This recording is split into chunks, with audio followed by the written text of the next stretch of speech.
quando nós falamos entre a questão do ter e o ser, nós vamos buscar ensinamentos óbvios de Jesus. E aí nós não podemos fazer anacronismo. Significa o conhecimento do hoje, a estrutura nossa hoje, transportar pura e simplesmente para o período que Jesus passa pelo planeta. A gente não pode pegar o conhecimento, estrutura psicológica, tudo, e transportar pura e simplesmente para mais de 2000 anos atrás, tá certo? Claro, aí sim, os ensinamentos do Cristo, eles não são de 2000 anos atrás. Os ensinamentos do Cristo são eternos, porque são de Deus, que Jesus nos traz, e naturalmente eles vão sendo ampliados à medida da nossa evolução.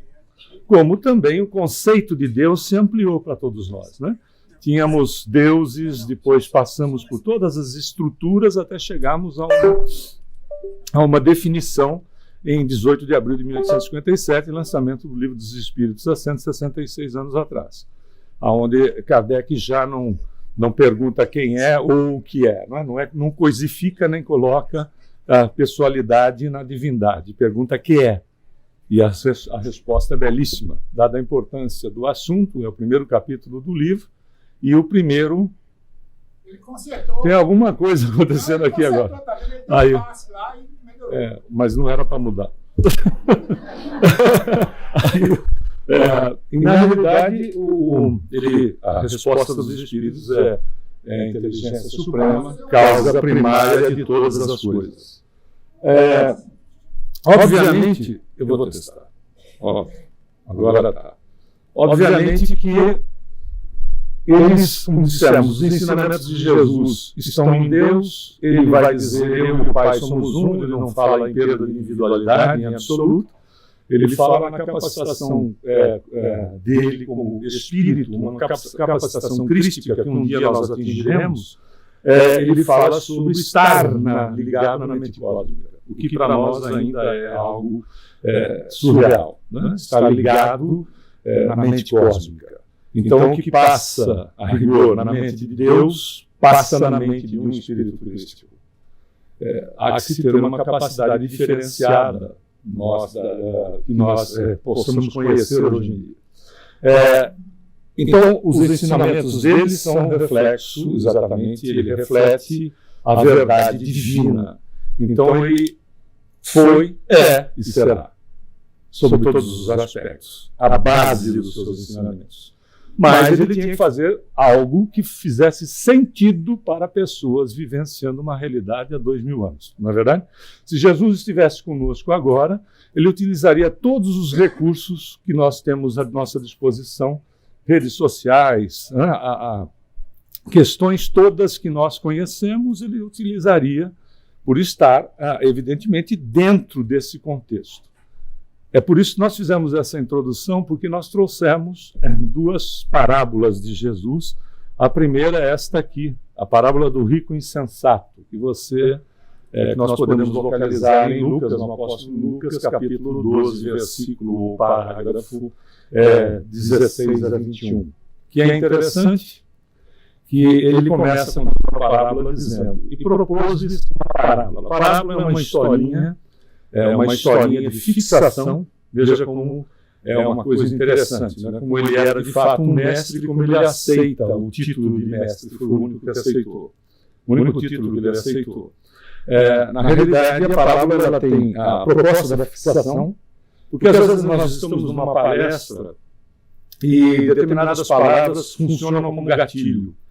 Nós ouvimos e a nossa experiência, o nosso conhecimento, etc., toda a estrutura nossa pode fazer um link, uma ligação com esse gatilho e nós viajamos mentalmente para uma situação conhecida, experienciada, etc. Quando nós voltamos, o assunto já está lá na frente. Não é assim? Muito normal. É como fazer a leitura de um livro.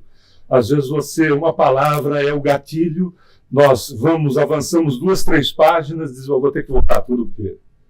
Acabei ficando lendo, mas não fixando, porque eu fui até determinada ocorrência passada, etc. Então, a parábola serve como elemento de fixação e, ao mesmo tempo, tem uma estrutura espiritualizante, né, que visa a espiritualização do ser.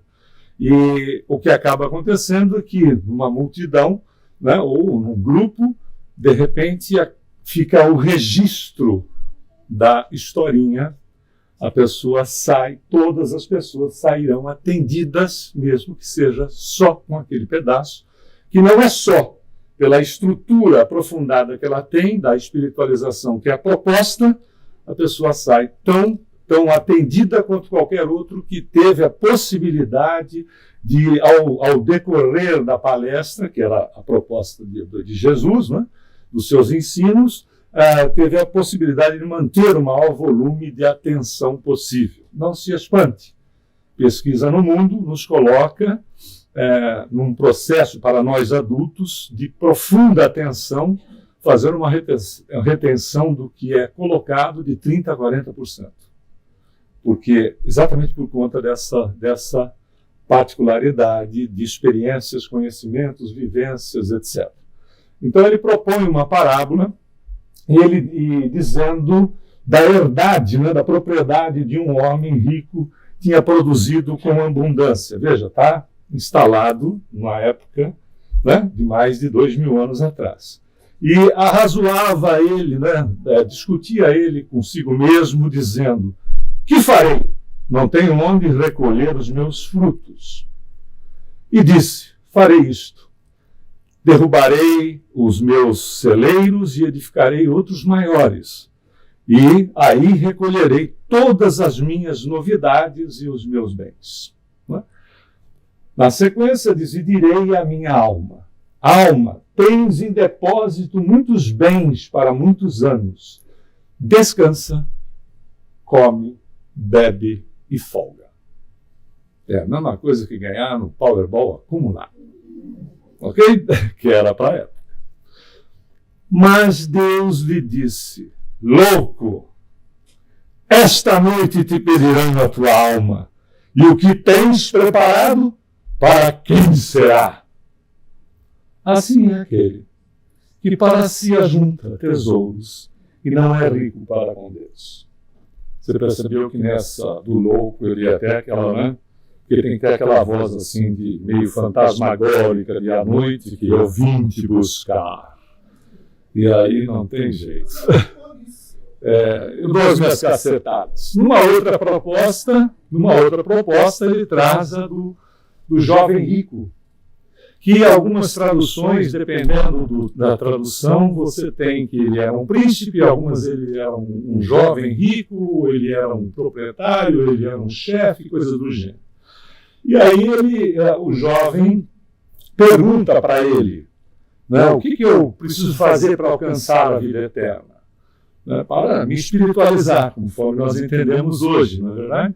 Para que eu esteja de bem comigo mesmo. Aí ele diz: cumpra os mandamentos. Não matarás, não roubarás, não dirás falso testemunho, né? Honrar o pai e a mãe. Faz isso e viverá. Ele disse: mas isso eu já faço. Então o cidadão tinha lá um esforço, um exercício considerável. Ele disse: eu já faço isso. Ele disse: bom, então faz o seguinte: pega o que você tem, vende tudo, dê aos pobres e me segue. É sério, hein? Imaginou Jesus aqui? Diz assim: vende a tua casa, se você a tiver, o teu carro, todas as tuas coisas, dá para a caridade. Avisa a gente aqui que o KSSF vai buscar, e me segue. Evidentemente que nós temos que colocar no tempo. Se o indivíduo era um indivíduo com muitas posses, muito rico, ele não administrava tudo sozinho. Não é verdade? Ele não podia estar administrando tudo sozinho. Ele devia ter pessoas, né, que gerenciavam para ele também. Percebe? Jesus não seria em momento nenhum uma criatura que menosprezasse o esforço das pessoas no sentido delas se melhorarem, no sentido de crescerem, de poder ter as suas conquistas. não é? Porque é o esforço do seu trabalho, seja ele dentro ou fora do lar, em conjunto ou sozinho, é o esforço que nós fazemos e que nos influencia a primeira sociedade, que é a família, e se estende, porque há um processo de terceirização, quarteirização, o seu trabalho, seja ele qual for, mesmo cuidando dos afazeres da residência, né, do lar, na realidade ele se estende. Ele se estende de tal maneira e com tal importância que nós verificamos isso no reflexo da sociedade. Querem ver? A educação que você dá para os seus filhos será o reflexo de você na sociedade, não é verdade? Porque da onde nasce, onde estão vivendo aqueles que são guerrilheiros ou aqueles que são pacificadores, saíram da onde? Se não de casa. Eles não vêm de Marte, né? Não vêm de outro planeta e desembarcam aqui. Eles saem de dentro de um lar, que quanto mais equilibrado, melhor o reflexo na sociedade. Veja a importância do trabalho como um todo. Não é só a ação que nós façamos fora do lar, em benefício de nós angariarmos valores para fazer a manutenção. Jesus não iria contra isso, porque faz parte do processo reencarnatório o nosso posicionamento no mundo. Não é verdade? E esse posicionamento tem importância fundamental sobre todos os aspectos, não só desse aspecto comercial da atividade remunerada, mas de todos os aspectos, no que diz respeito à evolução do espírito através do seu esforço diário. Por isso que a gente tem que gostar do que faz, porque senão fica um processo autoflagelativo, não é? A segunda-feira é cruel para quem não gosta do que faz. Ou então você nunca irá trabalhar na vida, porque você gosta do que faz. Não é assim? Perguntando para uma pessoa que gosta do que faz, ela vai dizer assim: eu nunca trabalhei na vida, porque eu amo o que eu faço. E aí há uma identificação. Claro, tudo dentro do seu momento, etc. A gente tem que respeitar as condições, as necessidades da época. Jesus faria diferente? Não é verdade? Olha, larga tudo, abandona tudo e vem comigo. Qual era o recado aí? Apego. Tenha, mas não deixe que as coisas tenham você. É diferente. Desapegar não é jogar para fora. Não era abrir mão das suas conquistas. É diferente. É não ser escravo delas. Não é, aliás, já foi até letra de música de Bob Marley. Não é? Nós amamos as coisas e usamos as pessoas, quando nós temos que amar as pessoas e usar as coisas. A começar do próprio corpício que Deus lhe deu. E por mais malhado que esteja, né, bronzeado, etc, etc, etc, você vai deixar ele aqui. Puxa, mas agora que ele estava no ponto, às vezes é até no ponto mesmo. Porque às vezes o exagero no ponto é tamanho que o ponto é que leva o indivíduo mais rápido para o cemitério. Né? Bom, mas aí é de cunho pessoal. Nós não podemos descuidar do maior patrimônio que temos, que é ele próprio. Que, aliás, Paulo observa na primeira carta aos Coríntios que o corpo é o templo do Espírito, mostrando o valor que ele tem para o nosso processo evolutivo. E é o mesmo Paulo que na segunda carta aos Coríntios, e essa vale a pena porque capítulo 3, versículo 6, que ele diz: a letra mata, o espírito vivifica. E a gente saiu queimando o livro, né? Destruindo biblioteca, num processo de ignorância suprema. Quando na realidade ele dizia, não dá para ficar no texto, há que se ficar no contexto. E aí exige da pessoa a questão de pesquisar, de usar da sua razão, que aliás é a recomendação do Kardec, não é? do codificador, usar da razão para penetrar na essência do ensinamento, que é isso que a gente está colocando aqui a respeito de Jesus. É a essência, a questão do apego ou do desapego. Quem está apegado está escravizado ao processo.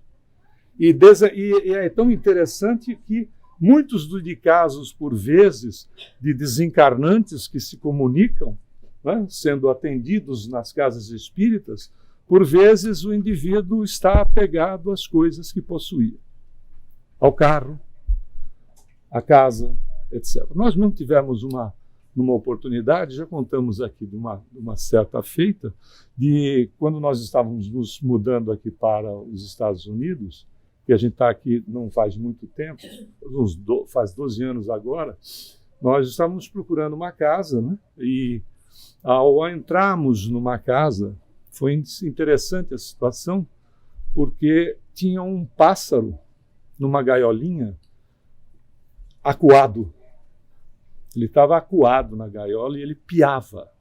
Um pássaro piava, demonstrando receio por alguma coisa. E estava lá a corretora com a minha esposa, tal, vendo lá a sala, e este que vos fala, curioso, né? Porque eu sou pisciano, né? Imagina. Aí eu fui para o corredor da parte íntima da casa, dos quartos. Quando eu abri a porta, o cidadão estava lá, devidamente desencarnado, óbvio. E quando ele me viu, ele veio, mas porque a conexão é perispírito a perispírito. Ele sabe que está sendo visto, né? Ele sabe que está sendo visto. Então, a conexão, ele veio babando. O que você está fazendo aqui? A comunicação é mental, né? O que você está fazendo aqui? Fora da minha casa. Fora. Mas veio, e aí eu fui saindo, passei pela corretora e pela minha esposa, disse assim, vamos embora. E aí a corretora não entendeu coisa alguma, e saímos pela porta fora. Ele veio atrás, gritando. Quando chegou no batente da porta de saída, ele parou. Continuou gritando, mas parou. O limite dele era a casa. Ele desencarnou, extremamente apegado à casa, voltou para casa. E eu era o invasor. Eu estava invadindo a propriedade dele. E ele nada mais fazia do que defender aquilo que ele entendia lhe pertencer. É a questão do apego. Bom, o que fazer? Orar, pedindo para mentores, né, que possam atuar, encaminhando uma criatura que está literalmente apegada à situação. Apego. Então, não é o desprezo, é a escravização ao processo. Por isso que a questão é o materialismo, né? E, ao definir o ser pelo ter, dita que a felicidade, a paz e a segurança são tão maiores quanto mais bens a pessoa possua durante a sua existência terrena. O carro mudou de um ano para outro, o cara coloca um friso diferente, porque é óbvio, né? Há que se fazer com que o business cresça. E a pessoa, por vezes, fica impaciente. Nada contra você mudar de carro todo ano. Não é verdade? É só a relação de que ele é um objeto que você se serve para a sua locomoção, a locomoção da sua família. Tendo isso em mente, a situação muda completamente. Mas eu gosto de cuidar da casa, eu gosto de cuidar do carro. Excelente, porque esses veículos, eles refletem o seu cuidado a começar de si mesmo, não é? Eles refletem o cuidado que você tem sobre a sua pessoa, que está refletido nas coisas que você conquistou. Ponto, sem problema. O ponto todo é que não precisamos ter para ser, o que é bem diferente. O que acaba acontecendo? Qual foi a grande influência ainda muito forte? Uma existência única.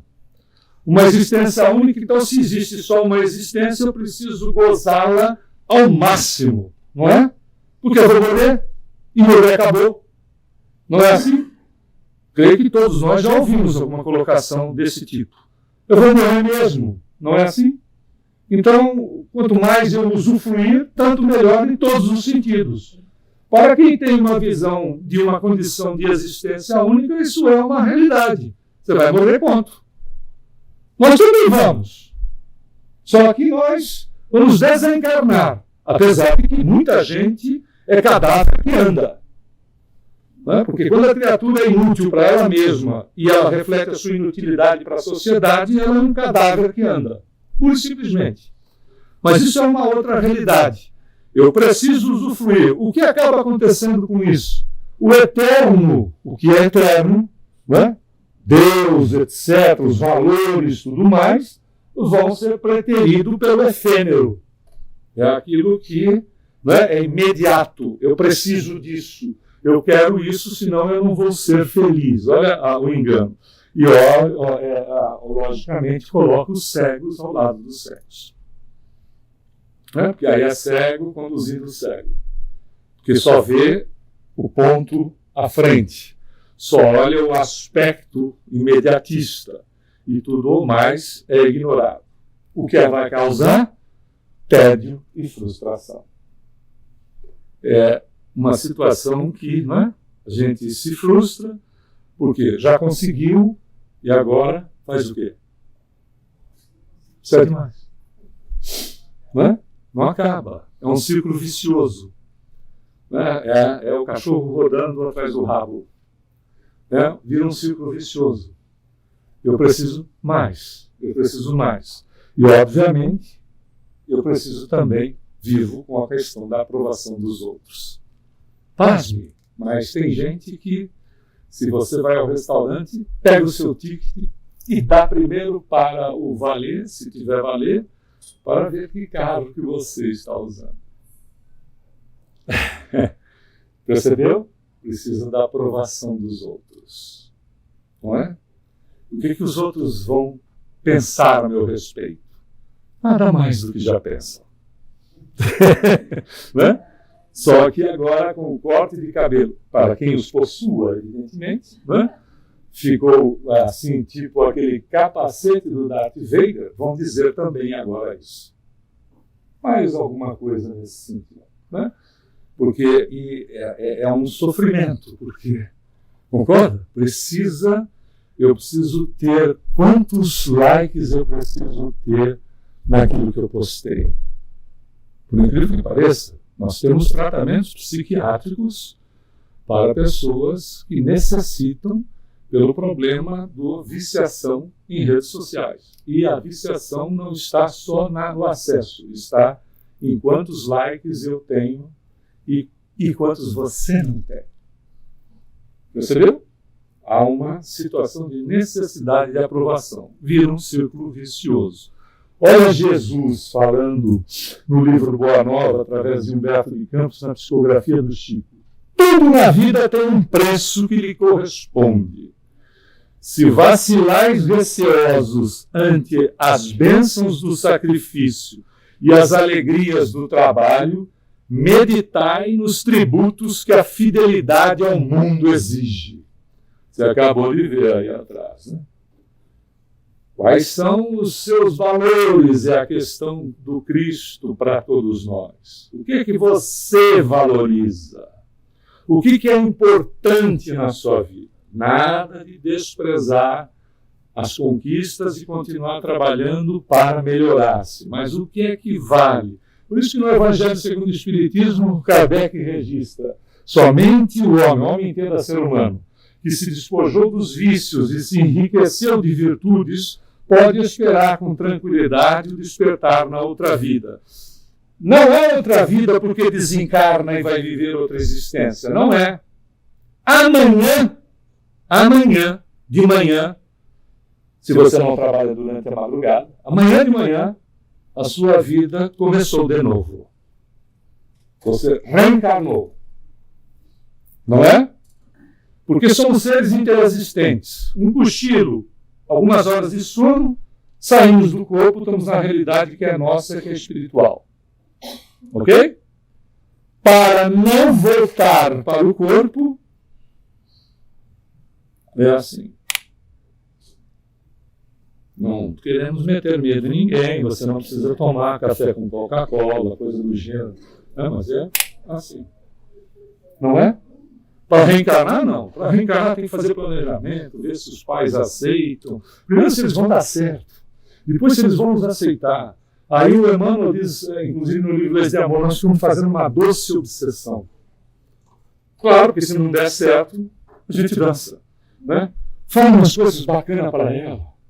Ela precisa ouvir que você a ama. Você já percebeu isso, né? Nós, os meninos. Ela precisa ouvir. Porque elas criaram o processo de manifestar sentimentos com facilidade. E a gente teve um bloqueio em relação a isso. Homem não chora, homem não demonstra sentimento, não é? Hoje em dia, graças a Deus, está mudando o processo educacional em relação a isso. Mas elas têm essa relação de colocar sentimento. Fala logo, miserável, que você ama essa criatura, não é verdade? Não é? Coloca o seu sentimento, qual é o problema? Não é? E onde está a fragilidade do ser? No desconhecimento dele próprio. Essa é a fragilidade do ser. É exatamente essa. Então, veja como é tudo muito, muito curto. Uma existência, segundo a ONU, antes da pandemia, no mundo alcançava 73 anos de idade. Depois da pandemia, colocaram uma faixa etária média, porque houve uma mudança em algumas regiões muito mais fortemente do que nos Estados Unidos, por exemplo. A faixa etária média virou 71. Você passou? Ótimo, né? Eu estou próximo, então, bem próximo. Mas o que eu tenho de amigo e amiga no plano espiritual, aí brincadeira, já estou ficando preocupado, sabia? Porque, nossa, tem muito amigo e amiga lá. Aí o ponto é, pessoa 73, média, faixa média, do mundo todo. Não é nada. E tem esse expediente. Todo dia, quando nós despertamos, a vida está recomeçando. Tanto é que, citando Emmanuel de novo, numa mesma obra, ele diz assim, cada vez que nós despertamos, é a confiança de Deus que se renova, olha que beleza, a confiança do Criador que se renova na criatura. Porque se essa criatura não fosse importante,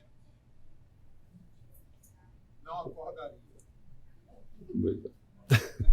Não é? Desligou. Não é? Olha a importância desse momento, com toda essa ebulição, se tem. Por isso, essa questão da outra vida, despertar com tranquilidade na outra vida, é o dia seguinte. São todos os nossos dias. É uma renovação pela qual nós passamos. E quando nós começamos a ter, assim, um pouco mais de tranquilidade em relação a isso, nada mais nos preocupa, não é verdade? Ah, fulano desencarnou.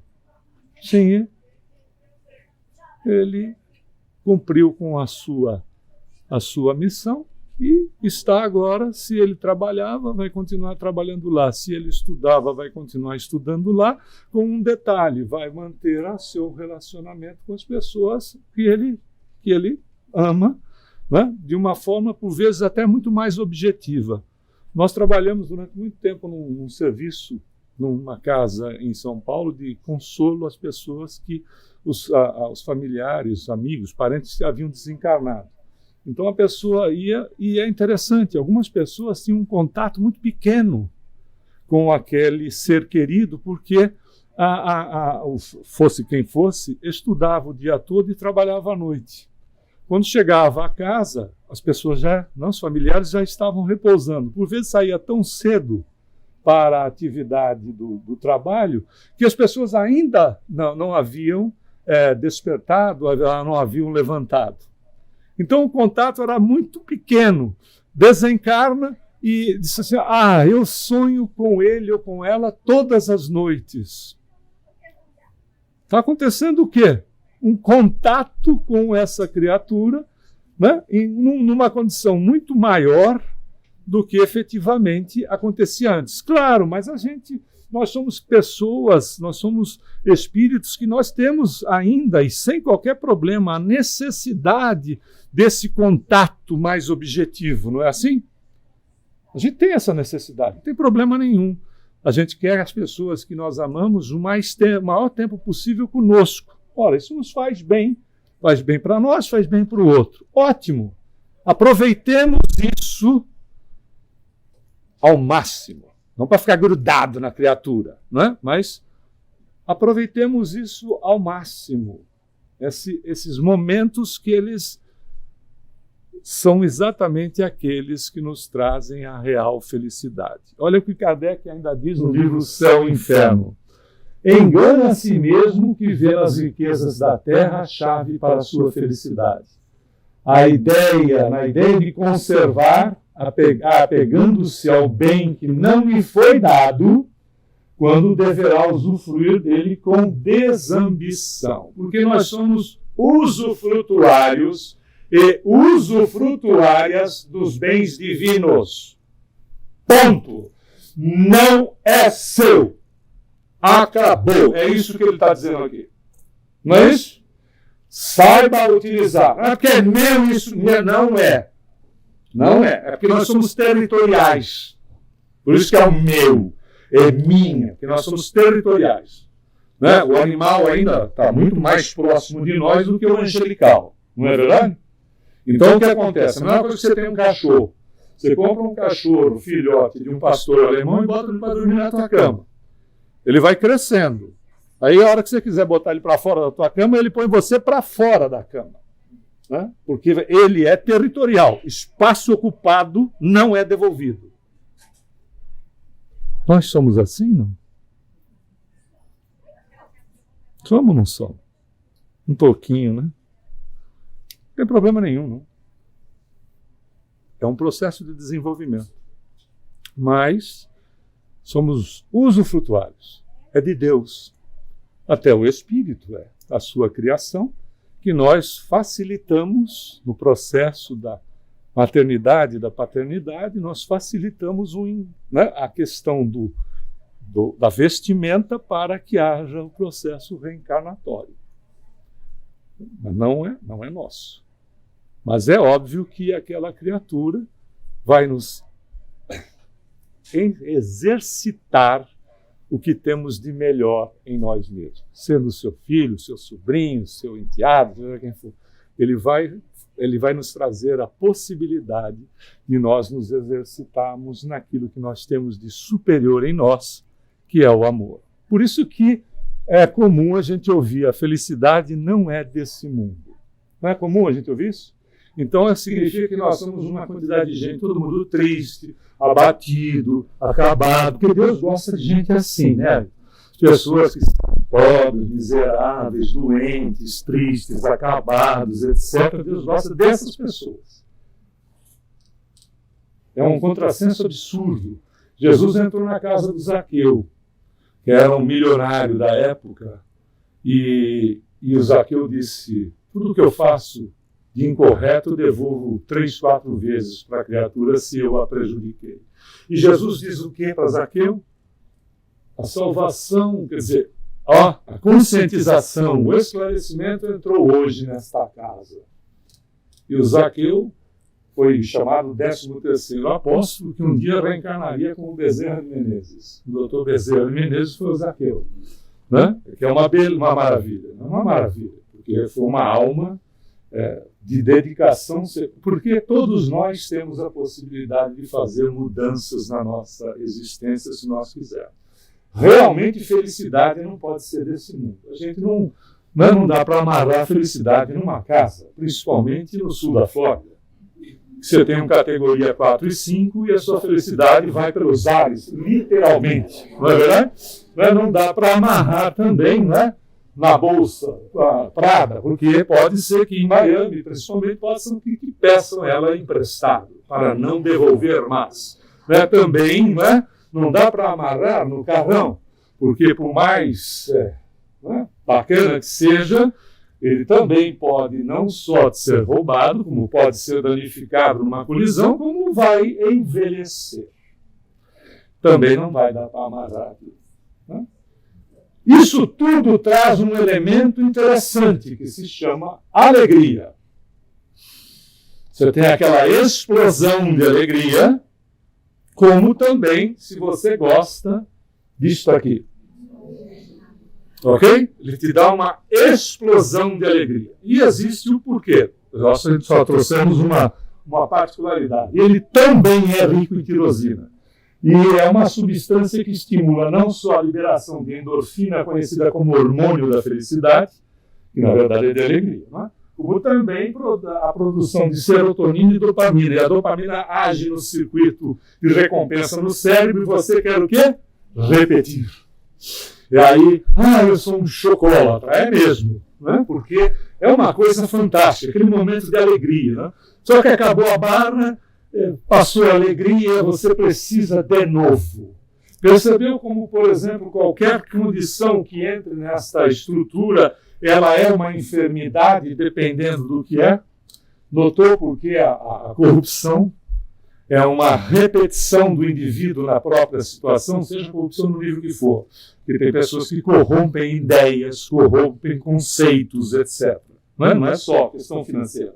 Não é por quê? Porque é um momento, aquilo passa, eu preciso repetir.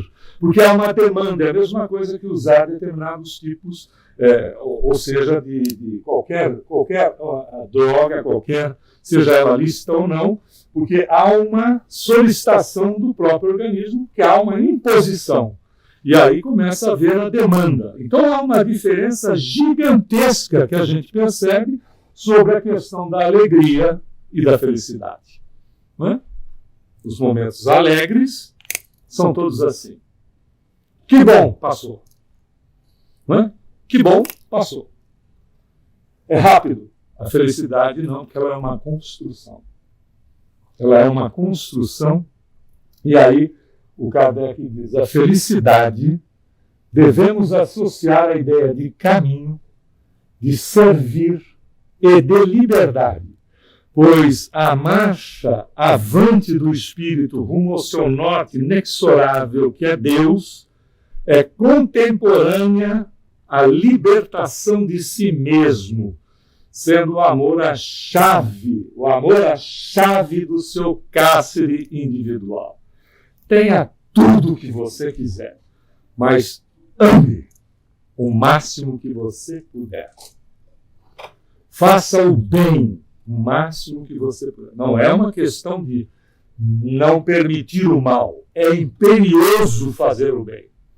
Faça o bem, porque o bem é exercício de potencialidade que está totalmente estruturada no que a gente chama de amor. Aí o mundo, a felicidade não é deste mundo, mas dá para ser feliz nele, dentro das possibilidades, né, em que nós nos encontremos. Por quê? Porque nós nunca seremos felizes enquanto estivermos presos a certas situações, escravizados, escravizadas, né, apegados, apegadas. Mas quando utilizamos, conforme Kardec diz, sem ambição e na condição de estar servindo ao semelhante, fazendo o bem no mínimo que seja, no mínimo. E a gente usa sempre algumas condições muito simples, porque elas todas estão nas nossas possibilidades. Cumprimente as pessoas, desejando para elas que elas realmente tenham um bom dia. Deseje isso. Ou boa tarde, ou boa noite, porque o que acontece? Nesse momento nós emitimos um fluxo energético em direção a essa pessoa que tem o nosso registro e você pode estar, de repente, salvando uma criatura. Mas só com um bom dia? Só não. Não é o bom dia comercial. É o que nós colocamos naquilo que nós estamos pensando. Não é nem o que está dizendo, porque aí já é a materialização. Né? Emitindo em favor das criaturas, essas criaturas somos nós. Mas é o espírito A, B, C. Não, é você, sou eu, somos nós. Nós somos essas criaturas capazes de mudar histórias de nós mesmos e de influenciarmos histórias dos outros. Mas com um simples cumprimento, desde que ele leve aquilo que você tem de melhor no seu coração, naquele instante, e você pode tirar, de repente, da cabeça de um indivíduo a ideia de um suicídio, com uma palavra, não é verdade? Ou levá-lo ao desespero com uma palavra. Não é um fato? Esses somos nós. Jesus não conta com meia dúzia de espíritos missionários. Ele conta com todos nós. Com todos nós. Com cada um de... mas eu tenho problema A, tenho problema B, porque eu sou assim, porque eu sou daquele jeito, que eu sou assado, mal passado. Não tem problema. Ele conta com cada um de nós. Dá uma olhada naqueles que o seguiram, nos seus apóstolos. Quem eram os apóstolos? Não tinha um cidadão lá que era um iludido, que era o Judas, completamente iludido pela situação daquilo que eles vivenciavam, achando que Jesus era na verdade, o príncipe de arma na mão que revolucionaria toda a estrutura da história deles, que era subjugada pelos romanos. Tinha de tudo. Não tinha a Maria, que era de Magdala, né, que chamam de Maria Madalena, que imputaram uma inferioridade a ela, porque ela era altamente espiritualizada, e uma mulher espiritualizada tinha um problema de sexismo, né? Que é uma palavra bacana para machismo. Então tinha que denegri-la de alguma maneira, não é verdade? Uma mulher altamente espiritualizada que tinha os equívocos da sexualidade, como qualquer um de nós pode ter, não é? Não dá para apontar o dedo. Porque se a gente der uma olhada no nosso histórico, mas nessa encarnação eu não aprontei nenhuma. Que bom, né? Que bom. Mas você acha que a gente não deu umas escorregadelas? É evidente que deu. Por quê? Porque nós somos espíritos em evolução. Se nós tivéssemos o conhecimento do hoje, quando nós demos as nossas escorregadas no ontem, nós não teríamos feito. Nós nunca mais vamos fazer do mesmo jeito. Não é uma realidade? É como se apaixonar. Você nunca mais se apaixona da mesma maneira. A primeira paixão que você teve, você enfiou o pé pelas mãos. Não é? A segunda paixão, você diz, já vi essa história antes. Não é verdade? A gente tem que... É belíssimo, mas tem que ser gerenciada. Senão a situação fica complicada. Se isso é uma realidade na nossa vida, isso é a realidade que Jesus traz, dizendo o seguinte: eu vim em nome de meu Pai e não me aceitais. Se outro vier em seu próprio nome, a esse aceitareis. Olha que coisa, hein? Eu vim em nome de Deus e vocês não me aceitam. Mas se vem outro em nome dele próprio, a esse você aceita. Está cheio por aí, não está? Você deve acompanhar vários casos. Porque fulano falou isso. Foi. Sabe o que o Kardec diz para aquilo? A gente estava até conversando, né? Ele diz no livro Obras Póstumas, uma opinião tem o valor de uma opinião, seja ela de encarnado, de desencarnado, de quem quiser assinar, é uma opinião. A verdade é de Deus, se é de Deus é de todos. O resto é opinião. Tem direito de expressá-la, mas não significa que seja verdade. Por isso que Jesus faz essa recomendação. Veja, é mais de 2000 anos nessa recomendação. E ele diz mais: como podeis vós crer recebendo honra uns dos outros e não buscando a honra que só vem de Deus? Legal. Olha que incrível. Como é que você pode crer? Não é? Fazer essa ligação com a divindade, se na verdade você está preocupado com a honra, com o que os outros vão pensar e falar a seu respeito. Que incrível! Ele está falando para hoje, não?